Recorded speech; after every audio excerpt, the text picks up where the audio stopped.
everyone, my name is Deirdre Benjamin and I will be your instructor for this 10-week environmental conservation course.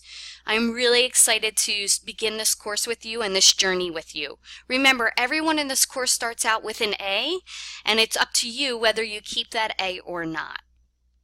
Please understand that this is a no excuse course.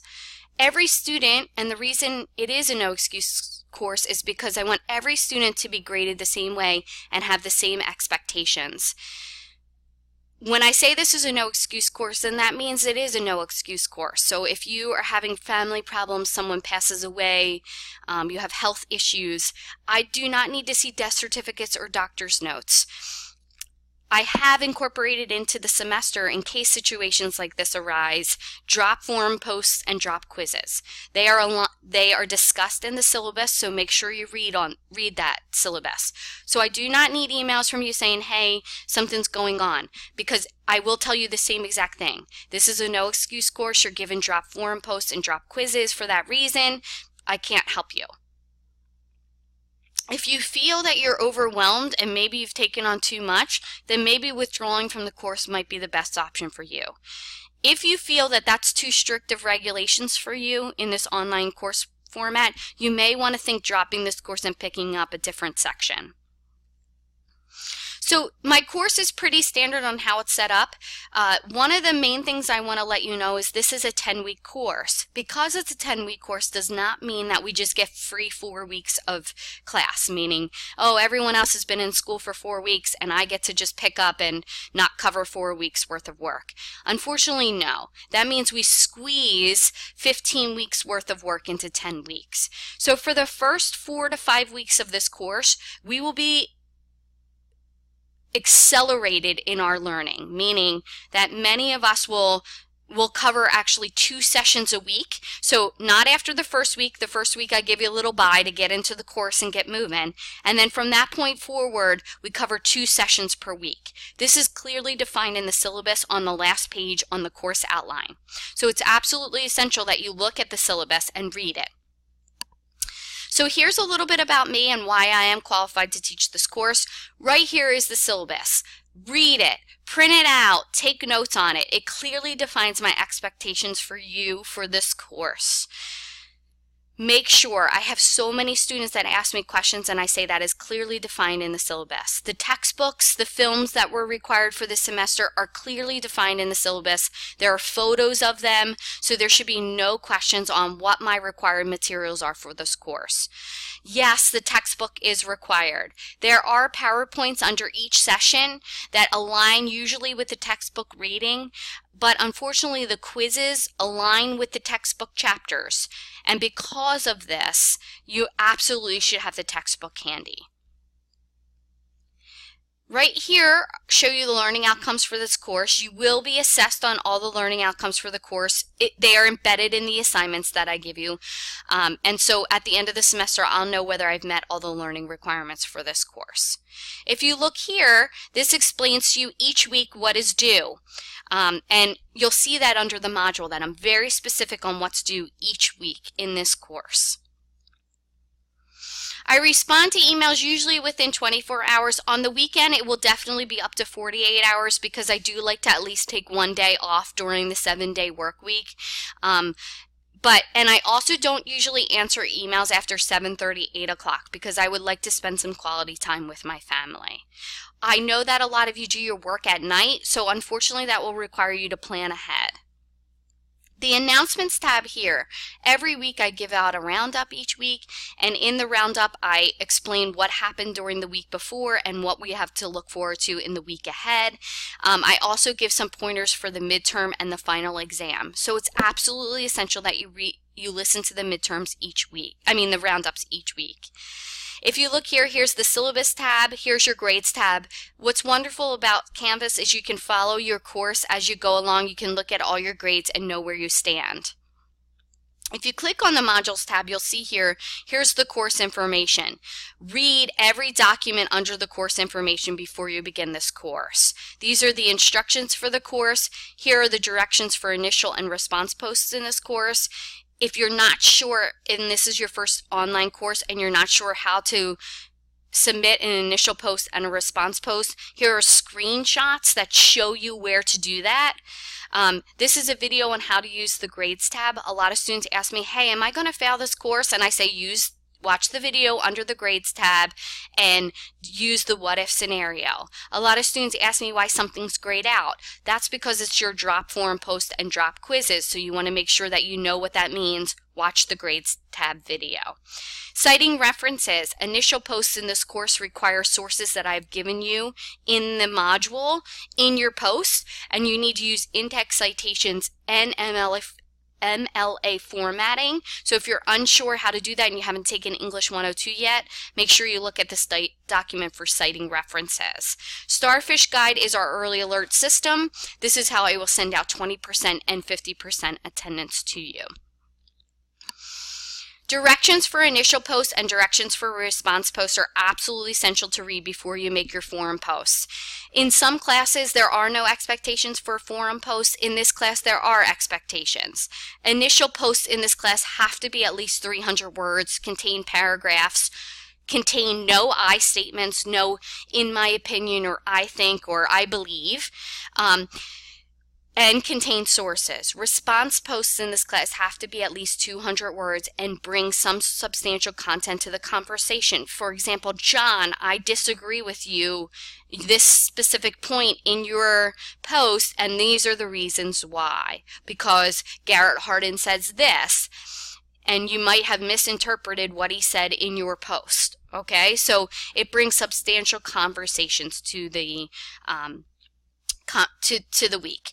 So you'll see here that under each session, every session is set up the same. You'll see a description for the session. Please read the entire description. It's not long. You'll then see a PowerPoint that aligns with the chapter. So the chapter in the textbook and the PowerPoint align together. The PowerPoint, actually, if you open it in PowerPoint, it has text. So it has lecture notes at the bottom. Unfortunately, this still will not help you for the quizzes. It might help you a little bit, but I'm not sure it will help you totally succeed on the quizzes. You then see a forum post and an introduction quiz. I want to make it clear that in this course, all of the initial posts are due by Tuesday and response posts are due by Thursday.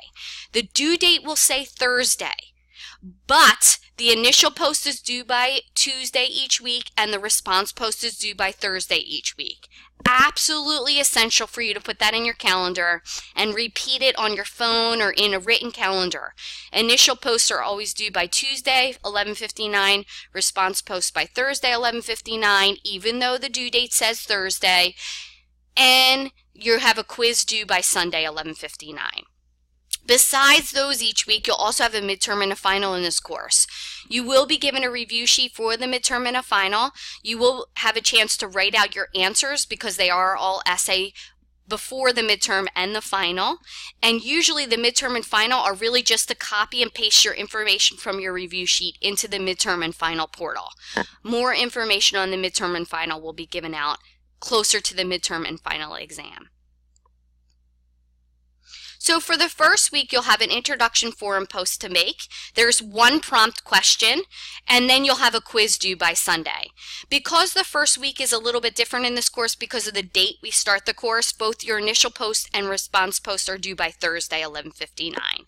Remember, all other weeks, your initial post is due by Tuesday, your response post is due by Thursday, your quiz is due by Sunday. So the second week of this course, we will cover both session 2 and 3. You'll see that there are a PowerPoint and additional readings for all other sessions in this course. These additional readings usually tie to the forum post. Sometimes chapter readings are tied to the forum posts as well. Remember, do not use outside sources in this course. Only use the sources I have given you. All of the sources I have given you will help you answer the questions in the forum posts. I want to just quickly show you what all other weeks besides the first week look like in terms of forum posts. If you click on the forum posts, you'll see that I show you the learning outcomes we cover by answering those forum post questions, but you'll also see here that you're given 6 questions. You will choose one of those 6 questions to answer. Just one of those. While there are 6 questions there, that means that we have 36 students in this class. And in a lot of classes, you're just given one prompt to answer, and then everyone answers the same question, and it gets really, really repetitive reading the answers to these questions. So what I do is I give you a choice from 6 questions. So 6 students can answer each question. Okay, that means that if you decide that you're the type of person who logs in Tuesday night at 11 o'clock and tries to answer a forum post, which I highly suggest you do not do, because that does not give you enough time to read the material and then incorporate it into a well thought out mini paper, which is what your initial posts are, then you will be given lack of choices to answer, meaning, remember, only 6 students can answer this question, and 6 students can answer this question, and 6 students can answer this question, and 6 students can answer this question. If you are the 7th person to answer the same question, you will not receive credit for the initial post. That means you're waiting way too long to answer the forum post, and you're not getting in there. So students will say to me, oh, well, that's not fair, because what if I'm typing the forum post at the same time somebody else is? Well, then look at the answers, the questions that have been answered, and if 5 people have answered the same question already, say to yourself, oh, that might not be the one I should do. I'm going to answer another one, okay, because only 2 people answered that, and I know by the time I post my answer, most likely 4 other people haven't jumped in to answer that question, okay? There is also no question saving. So a lot of people save their questions, they'll post the question at the top and then they won't come back for an hour and answer it. That's not how this course works. The other thing is I do not allow edited posts. If you make a mistake in your post, just resubmit your entire post again. I do this for many reasons. Once a post has been deleted, it's deleted from Canvas forever. And we have had situations where someone has maybe said something inappropriate and then it's deleted. So we can't have that happen. So what we'll do is every post stays up there. So if you make a post, it stays. And then if you say, oh my gosh, I forgot to add something and I wanted to add it, or I misstated something, then repost your entire post before the due date in Canvas, and I'll know the latter one is the one that you want to use. Okay? So hopefully that addresses the initial post and response post. So remember, every week we make an initial post by Tuesday, a response post by Thursday, except for the first week of this class because of the start date of the semester. Okay? And then by Sunday every week you have a quiz. Now there are only 2 sessions throughout the entire semester you do not have a quiz. You're very lucky. Tragedy of the Commons does not have a quiz. And that's because it does not align with the chapter in the textbook. The quizzes align with the chapters in the textbook. So all the additional readings are not covered on the quiz. Only the textbook chapters are related to the quiz. So if you find yourself struggling with the quizzes, then make sure you just zero in on the chapter in the textbook when you're taking the quiz. You can use an open book. You could do whatever. Usually the quizzes are about 20 questions, and you're given 45 minutes to take the quiz. The quiz answers are released to you the Monday after, and you'll have Wednesday to look at them. So if you have a question on maybe you got the question wrong, you want to make sure you look in on Monday and look at the correct answer. If you have a question about it, make sure you include the question and your reasoning as to why you think the answer is right. Okay? So then I can take a look and understand what angle you're coming from when you're asking me the question. Okay? So I've just done a pretty intense overview of the course, but I think it gives you an insight into what my expectations are for you for the semester. I know you'll enjoy the content of the course. I always receive emails the first couple weeks of the semester from students because they feel overwhelmed. And the reason for that is, unfortunately, we have to catch up with the other 15-week terms, so we have to squish a whole bunch of material in there. So if you just stay positive and you really put your nose, to the grinder the first couple weeks of this class, you will succeed. Well, hopefully you will succeed. Okay? So just understand that the first 4 weeks of this class, you're going to have to give it your all. And then after that, we only cover 1 session per week. Okay? Again, if you ever have any questions, if you notice, look, the sessions are all laid out the same. So print out the calendar on the last page of the syllabus. Make sure you have that with you, right? Make sure you understand that initial posts are due by Tuesday in this class, response posts by Friday, Quizzes are always due by Sunday, and the quizzes align with the textbook chapter. Usually the forums align with the additional readings that I give you.